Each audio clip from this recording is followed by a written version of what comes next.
Live from Miami, Florida, broadcasting around the world. You're listening to Patriots Perspective with Christi Tasker. Your news behind the government's facade. Don't fall victim to propaganda or spend another 30 days in the tech gulag. Turn off your tell-lie vision and just listen. Hear the most mind-opening hours of your life as we interview whistleblowers and real patriots for uncensored truth. The Commie News Network and Fake Book cannot control the power of Jesus Christ. Therefore, they have no power over us. There aren't enough Vegas strippers to fake check what's coming. Put in your earphones and avoid the tech tyrants. Subscribe to patriotsperspective.com now and see the evidence and action items to help you take back your God-given rights, government, and expose Satan and his demons taking up residence in your community. Be sure to hit the like or rumble button and comment to tell us where you're holding the line.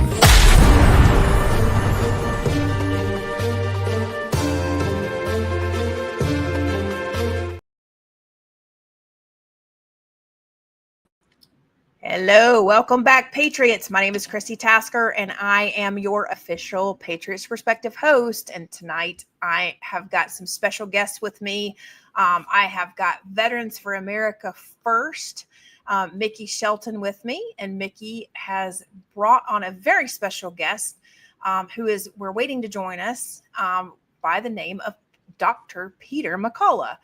And so, Mickey, welcome to Patriots Perspective. This is your first ever co-hosting position on Patriots Perspective. Welcome, sir. How are you? Hey, doing fine. Thanks for having me.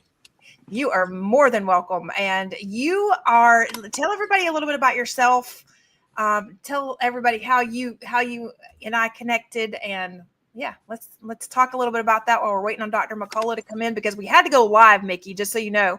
We have to go live at a certain time, because if not, we lose our spot on Facebook and some of the others. But by the way, if you are listening on Facebook, or actually we're only on YouTube right now. If you're on this YouTube channel and you are hearing us on YouTube, which it does look like a few of you are going to need to head over to Rumble, because we are going to rumble tonight, because I will tell you, Dr. McCullough's information is one of the mere reasons I have been kicked off of YouTube more times than I can even count on my fingers, toes, and brain. I've kind of lost track. We constantly have a Patriots Perspective and a Patriots Perspective 2.0 going on, but starting back in 2020, 21, we are going to be speaking to Dr. McCullough, who has pretty much, now, I'm not saying he caused a lot of people to lose their channels, but his information sure did, Mickey. And so what do you know about Dr. McCullough?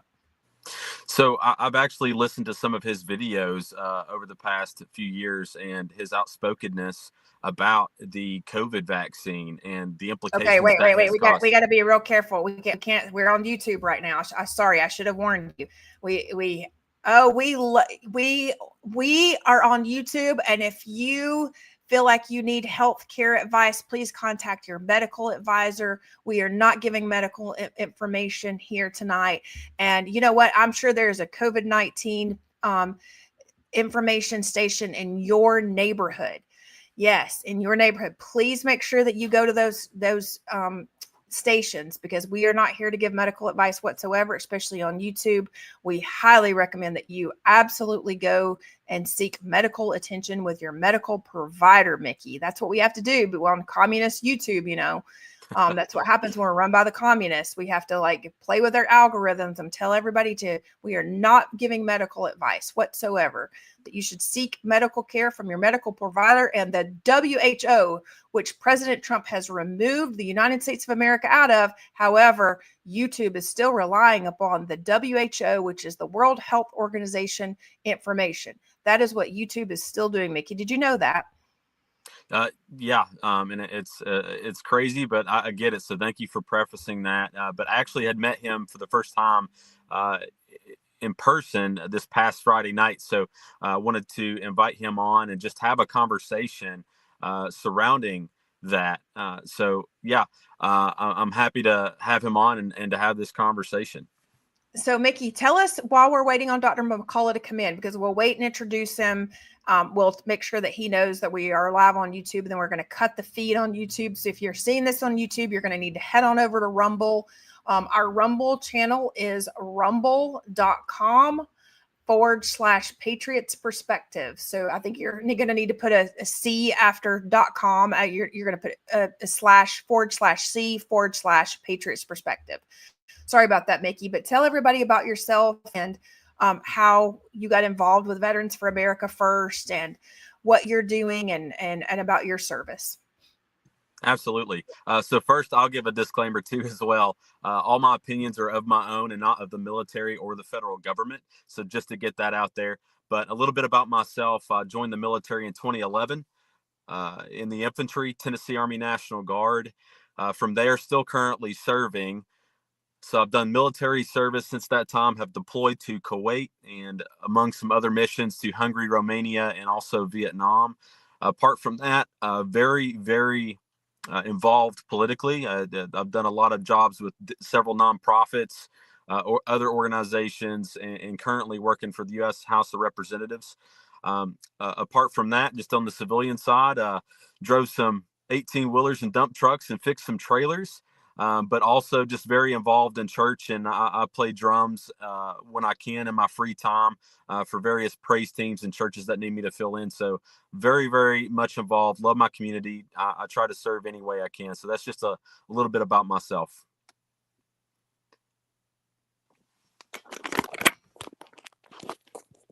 All right, Mickey, that's the kind of people we like to have on Patriots Perspective.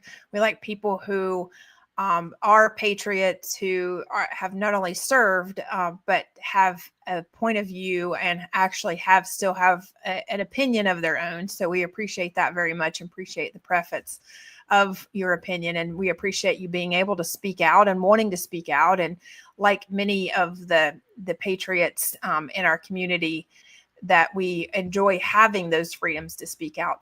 So when did you first get involved in the military and why?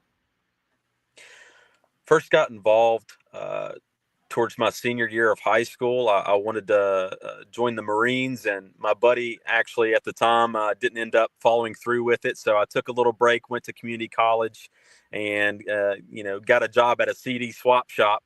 And this is a time where nobody really bought CDs anymore, and I just wanted more out of life. I wanted to do more for my community, and I've always wanted to serve my country. I watched a lot of war movies, and I always wanted to give back and be that person that can give back to others. So that's when I decided to join the military, and I've loved it, every minute of it. I'm honored to have that privilege to serve my country in that capacity, and I hope to continue doing that as long as I can, pending any craziness in between. But I'm glad Trump's back in office now, and I have a lot of confidence built back up in the military to where I feel comfortable serving and am able to. Yeah, I don't think you're alone in that. From what I'm hearing on the ground, there's a lot of our veterans that are very appreciative that he's back in and looking forward to. A lot of people are going back in the service. By any chance, did you when that Jabberdo thing came out? Did you reject it? Did you have any issues with it? Yeah, so I'd actually got back from Kuwait towards the end of 2019 and the beginning of 2020 when the outbreak had happened. I was a little unsure, and this is when Biden got elected to office. And I was really just hearing down the pipeline, they're going to make it mandatory to get the jab. And I didn't really believe it, but it happened on the active duty side. And then I said, well, surely not the National Guard, surely not our state here in Tennessee. Following next year, around June timeframe, it happened here in the state of Tennessee. And the country, he had mandated that National Guard will be getting it as well. So after that point, there's two options. You could either do a medical exemption or a religious exemption if you wanted to stay in. So I did a medical exemption. I'd actually got COVID. Everything was good. I had the antibodies, the autoimmunity.